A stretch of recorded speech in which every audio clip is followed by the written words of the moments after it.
Chapter 1, Southern Sudan, 2008. Going was easy.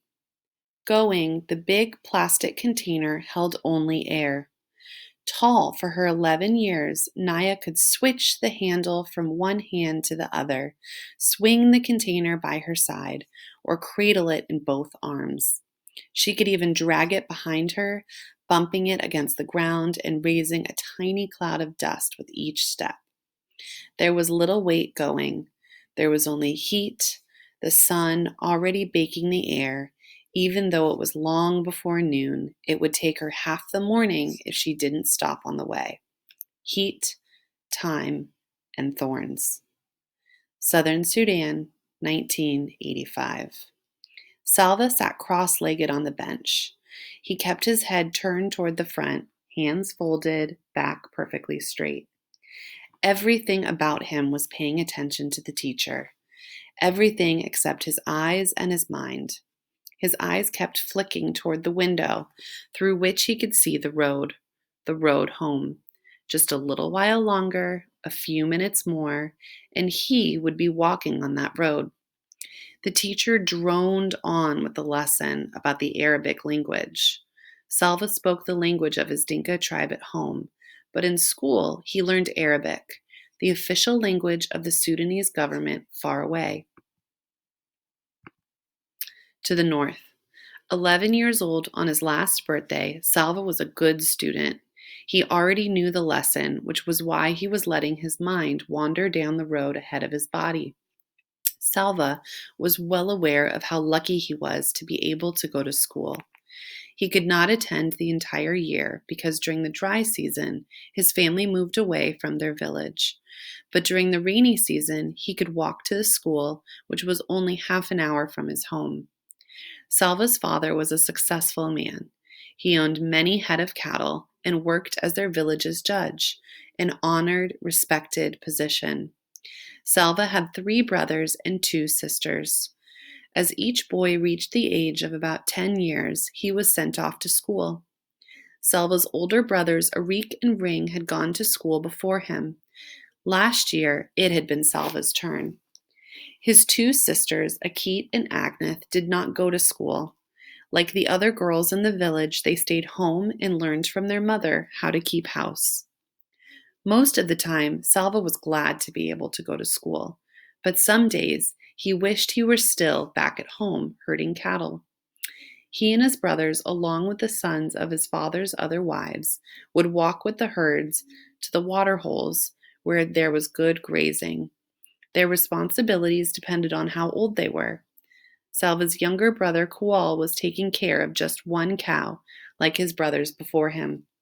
He would be in charge of more cows every year. Before Salva had begun going to school, he had helped look after the entire herd and his younger brother as well. The boys had to keep an eye on the cows, but the cows did not really need much care.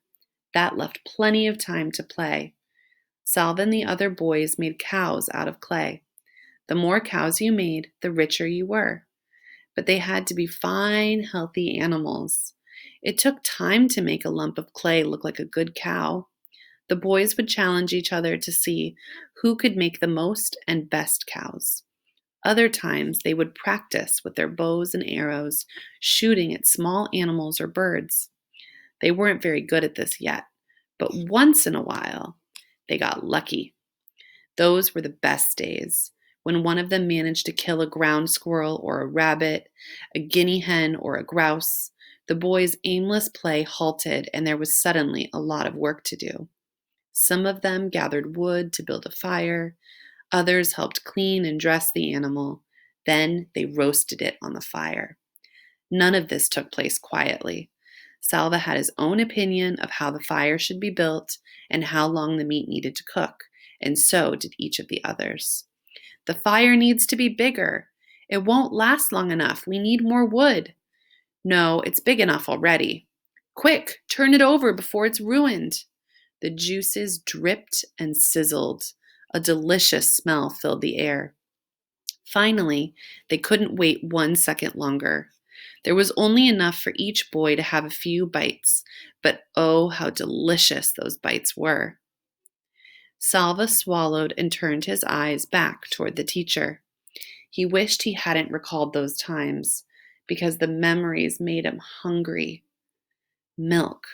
When he got home, he would have a bowl of fresh milk, which would keep his belly full until supper time. He knew just how it would be. His mother would rise from her work grinding meal and walk around to the side of the house that faced the road. She would shade her eyes with one hand, searching for him. From far off, he would see her bright orange headscarf, and he would raise his arm in greeting. By the time he reached the house, she would have gone inside to get his bowl of milk ready for him. Crack! The noise had come from outside. Was it a gunshot or just a car backfiring? The teacher stopped talking for a moment. Every head in the room turned toward the window. Nothing. Silence. The teacher cleared his throat, which drew the boys' attention to the front of the room again. He continued the lesson from where he had left off. Then, crack! Pop, pop, crack! Ack, ack, ack, ack, ack! Gunfire! Everyone down! Now! The teacher shouted.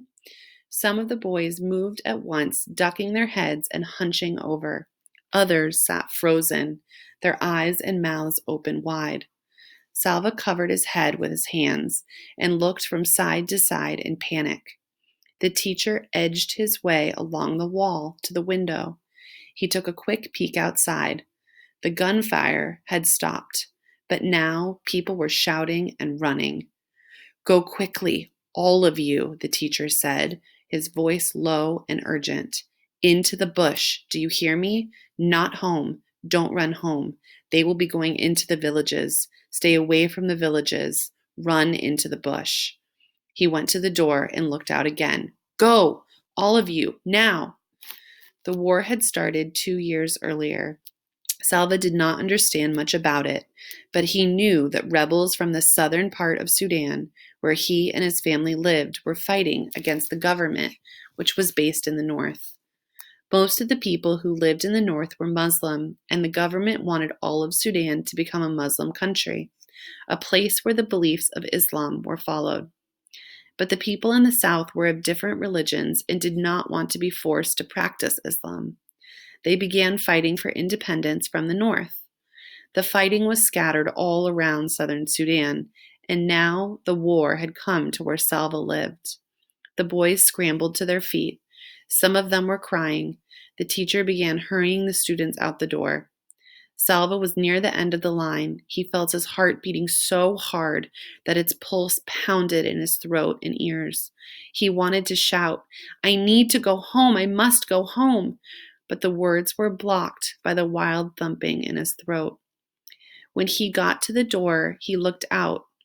Everyone was running, men, children, women carrying babies.